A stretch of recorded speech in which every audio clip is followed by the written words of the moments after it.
नमस्कार, जय हिंद, वंदे मातरम। मैं हूं आपका अपना doctor Pankaj Sharma, physical coach and physical trainer, doctor physical education and sports.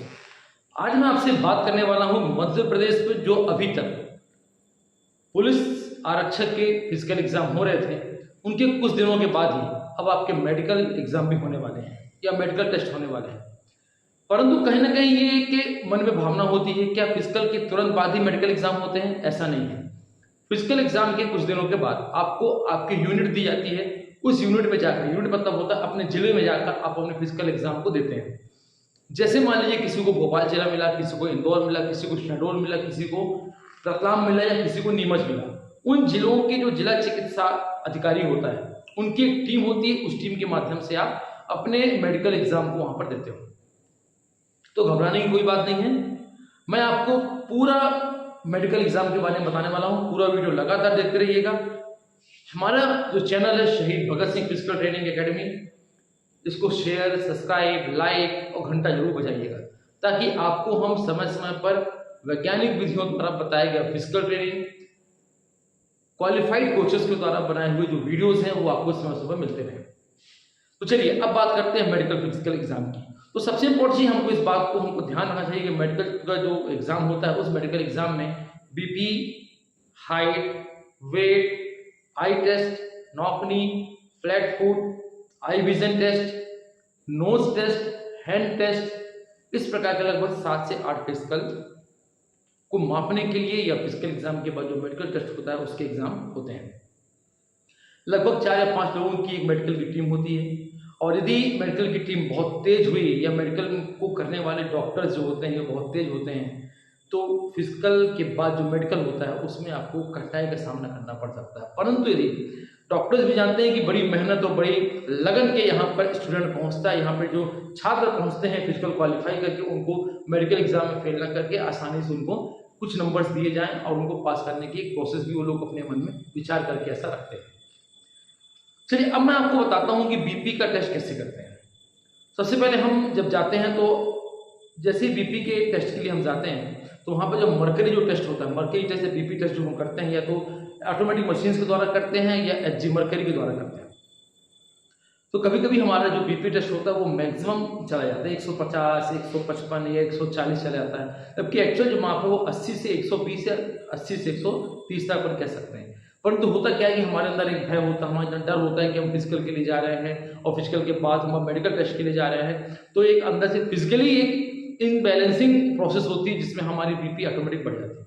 तो जो भी आप फिजिकल बीपी टेस्ट के लिए जाते हैं तो लगभग एक आधा लीटर, 1 लीटर, 1.5 लीटर पानी पी कर जाइए, ताकि आपकी बॉडी का तापमान, टेम्परेचर अच्छा रह सके, आपको कोई मानसिक तनाव ना हो, कोई शारीरिक तनाव ना हो, ताकि आपके बीपी का एग्जाम बहुत अच्छे से निकल सके और आपका बीपी अच्छे से आ सके। सेकेंड चीज हम देखते हैं हाइट। यदि हम हाइट, मध्य प्रदेश पुलिस आरक्षक की हाइट बात करते हैं 168 सेंटीमीटर की हाइट होती है। परंतु यदि हाइट से आप थोड़ा भी कम होते हैं, 2 सेंटीमीटर, 1 सेंटीमीटर, तो हाइट में कंप्रोमाइज किसी भी प्रकार का नहीं किया जाता है। इस बात का विशेष ध्यान रखिए। परंतु बीपी के लिए आपको एक मौका और दिया जा सकता है। जैसे मेडिकल टेस्ट होता है ना, वैसे भी री मेडिकल टेस्ट होता है। इसकी प्रोसेस क्या है ये आपको मैं बाद में बताता हूँ। हाइट जो हमारी 168 सेंटीमीटर, उस 168 सेंटीमीटर की हाइट को हमको क्रॉस करनी पड़ती है। यहाँ पे किसी भी प्रकार का कोई री मेडिकल नहीं होता, क्योंकि हाइट आपकी एक नेचुरल होती है। उस हाइट को आप 1 या 2 दिन या 4 दिन में इंप्रूव नहीं कर सकते, ना ही इसको इंक्रीज कर सकते हैं। इसलिए हाइट टेस्ट केवल एक बार ही आपको मिलता है। अब हम बात करते हैं चेस्ट।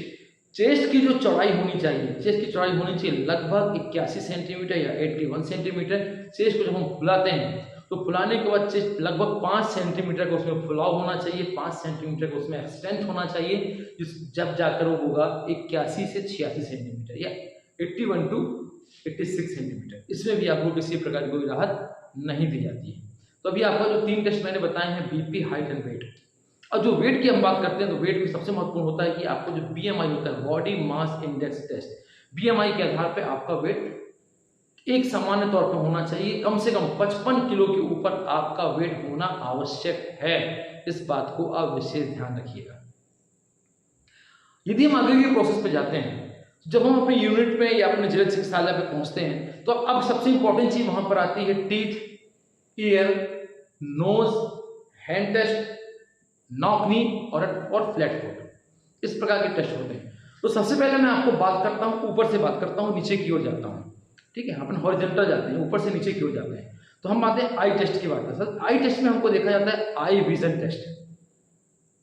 आई विजन टेस्ट का करने का एक तरीका होता है। आई विजन टेस्ट में एक ब्लैक बोर्ड होता है, जो कि एक इसमें लाइट नुमा आकृति होती है, वहां से लाइट जलती है और आपको लगभग 7.5 मीटर का डिस्टेंस होता है। ये लगभग मैं बता रहा हूँ 7 से 7.5 मीटर का डिस्टेंस होता है। और आपको ABCDEFGH ऐसे अक्षर लिखे होते हैं या काका का गंगा लिखा होता है, उनको आपको पढ़ना होता है। सबसे पहले तो आपको एक आंख बंद कैसे पढ़ाया जाता है, फिर आपको दूसरी आंख करके बंद कैसे पढ़ाया जाता है, फिर आपको दोनों आंखों से पढ़ना होता है। कुल मिला के इसका जो होना चाहिए 6x6, ये आपकी आइज की एक लेंथ होनी चाहिए और आइज की क्वालिटी होनी चाहिए। परंतु यदि आपको चश्मा लगता है और आप विदाउट चश्मे या आप विदाउट चश्मे के माध्यम से आप 80 to 85% भी उन शब्दों को पढ़ते हैं, तो आपको फिजिकल के लिए या मेडिकल के लिए वो अनफिट नहीं करते हैं। वो मेडिकल आपको अंदर आने की अनुमति दे देते हैं। ये डॉक्टर्स पे डिपेंड करता है। पर ये शंका मत करिएगा और ये मत सोचिएगा कि मेडिकल में किसी प्रकार का कोई पैसा चलता है, बिल्कुल भी नहीं चलता है। इस धोखे में और इससे जो भी आपको यदि ऐसा कोई बरगलाता है तो बरगलाने में बिल्कुल मत आइएगा। चलिए, आई की बात आता है नोज। यदि हम नोज की बात करते हैं तो नोज में यदि हम नाक ऊपर की ओर देखते हैं तो हमारे नाक की जो हड्डी होती है, इस हड्डी के अंदर एक के छोटे छोटे पल्स बने होते हैं। यदि आपका ये नाक का पल्स बाहर की ओर निकला है तो उसको बोलते हैं नॉस्टिस या DNS बोलते हैं, जिसमें हमको साइनस की प्रॉब्लम्स ज़्यादा होती हैं। इनको भी आपको नहीं होना चाहिए। नाक के जो छिद्र हैं वो बराबर होने चाहिए। DNS की प्रॉब्लम या साइनस की प्रॉब्लम की स्थिति बिल्कुल भी नहीं होनी चाहिए। इस बात का विशेष ध्यान देना है। यदि आपकी स्थिति है तो इसका इलाज है, आप लगभग मेडिकल के 2 या 3 माह पर इसका इलाज करा सकते हैं। इससे भी इसको आराम मिल जाता है। नाक के बाद हम आते हैं दांत की ओर। दांतों में कैविटी नहीं होनी चाहिए, दांत बराबर होने चाहिए। एक सामान्य सी प्रोसेस है। कैविटी होती है, अब कैविटी को साफ करा सकते हैं या अच्छे से उसमें ब्रश या मंजन आप करके कैविटीज को हटा सकते हैं और कैविटी को हटाने के लिए आप डॉक्टर्स की भी सलाह ले सकते हैं। अब आते हैं हैंड पे। हैंड को हम सामने की ओर जो फिजिकल या जो मेडिकल टेस्ट लेते हैं, मेडिकल टेस्ट में फिजिकली इसको हम मेडिकल का जरूर कहते हैं, परंतु कहीं ना कहीं हमारी फिजिकल एक्टिविटी को डिपेंड करता है। हम जैसे हाथों को सामने की ओर करते हैं इस प्रकार से, ये तो हाथों की जो पोजीशन, हाथों की पोजीशन आपकी स्ट्रेट होनी चाहिए। हाथों का जो कोहनी वाला भाग है, इसको एल्बो कहते हैं, वो टेढ़ा नहीं होना चाहिए, इस प्रकार से नहीं होना चाहिए। हाथ हमारे ऐसे नहीं होने चाहिए, हाथ हमारे स्ट्रेट इस प्रकार से होने चाहिए। हाथों को फैलाने का केवल एक कारण होता है कि हाथों में वाइब्रेशन की पोजीशन न हो, हाथ हमारे हिले नहीं। ये किसी का आप देखेंगे कि ऐसे हाथ को फैलाते हैं, ऐसे ऐसे हाथ हिलने लगते हैं, ऐसे ये ऐसे हाथ हिलते हैं। आप बहुत से लोगों को देखते होंगे, परंतु इस कंडीशन पर नहीं होनी चाहिए। आपके हाथ सीधे स्ट्रेट होने चाहिए इस प्रकार से, और हाथों की पोजीशन बिल्कुल स्ट्रेट होनी चाहिए। यदि आपके हाथ ऐसे हैं तो आप हैंड के रूप में अनफिट हो जाते हैं। ऐसे जो चीज़ें होती हैं या ऐसी जो क्रियाएं होती हैं, बहुत कम लोगों के पास होती हैं कि हाथ वाइब्रेट करने से मैक्सिमम हाथ है लोगों के वाइब्रेट नहीं करते हैं। अगली के मेडिकल टेस्ट पे यदि हम आते हैं तो अगला मेडिकल टेस्ट जो हमारा है उस टेस्ट को हम कहते हैं फ्लैट फुट और नॉकनी। पहले हम नॉकनी की बात करते हैं। नॉकनी जो टेस्ट होता है, नॉकनी का जो टेस्ट है, इसका अर्थ ये होता है, हमारा जो नॉकनी है, अगला टेस्ट नॉकनी का कहना ये है कि नॉकनी हमारे जो घुटने हैं वो आपस में चिपके हुए नहीं होने चाहिए।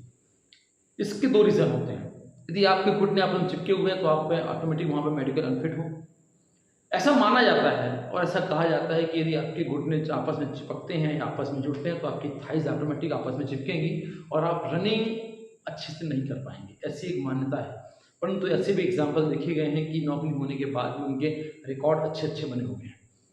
परंतु पुलिस के फिजिकल में या पुलिस की जो मेडिकल टेस्ट होता है, फिजिकली मेडिकल है ये, तो पुलिस के मेडिकल टेस्ट में आप अपने नौकरी के लिए आप यदि होते हैं तो आप वहाँ पे डिस्क्वालीफाइड होते हैं, मतलब आपको नौकरी नहीं होनी चाहिए।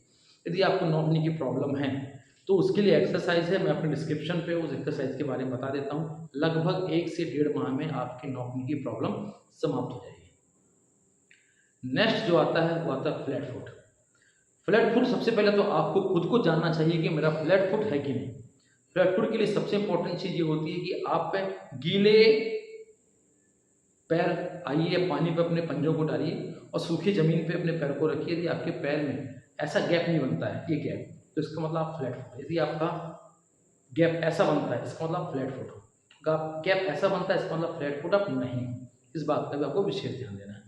फ्लैट फुट के लिए भी एक्सरसाइज है, आपको एक्सरसाइज मैं मौखिक रूप से बता देता हूँ कि आप अपने घर पे एक्सरसाइज तो कर सकते हैं कि आपके फ्लैट फुट हो, पहले उसको आप चेक करिए, चेक करने के बाद अपने घर में फ्लैट फुट को आप हटा सकते हैं और एक अच्छे जो कर्वनुमा पैर है उसको आप पा सकते हैं। आप अपने एक जो आपका बोरा होता है, धागों का जो बोरा होता है, इसको जो बोरी कहते हैं, जिसमें धागे लगे हुए होते हैं, सूत लगा हुआ होता है, रस्सी लगी हुई होती है, उस बोरे को लेना है, उसको आप गीला करिए, एक परत पे गीला करिए और अपने पंजों से ऐसे ऐसे खींचना है।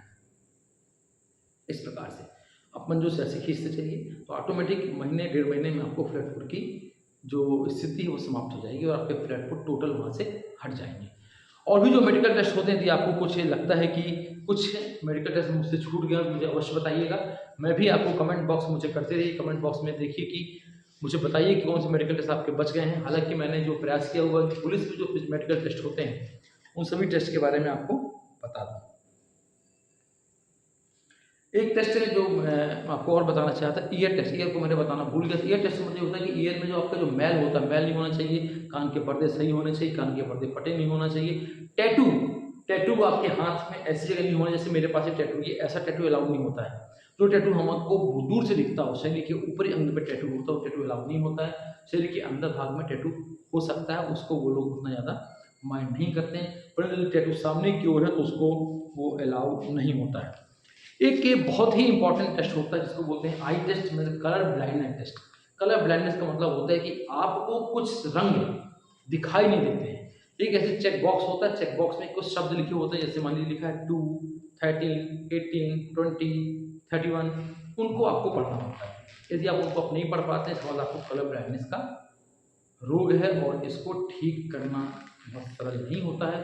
कलर ब्लाइंडनेस एक वंशानुगत रोग भी हो सकता है। तो हमारे इस वीडियो को लगातार शेयर करते रहिए, क्योंकि अब आप फिजिकल आप देख के अब मेडिकल की ओर जाने वाले हैं, और लगातार वीडियो को शेयर करिए। और जिनको मेडिकल कोई भी समस्या हो, आप मुझे कमेंट बॉक्स में कमेंट कर सकते हैं। बहुत ही आसान तरीके से मैंने आपको मेडिकल के बारे में बताया हुआ है। धन्यवाद। वंदे मातरम। नमस्कार।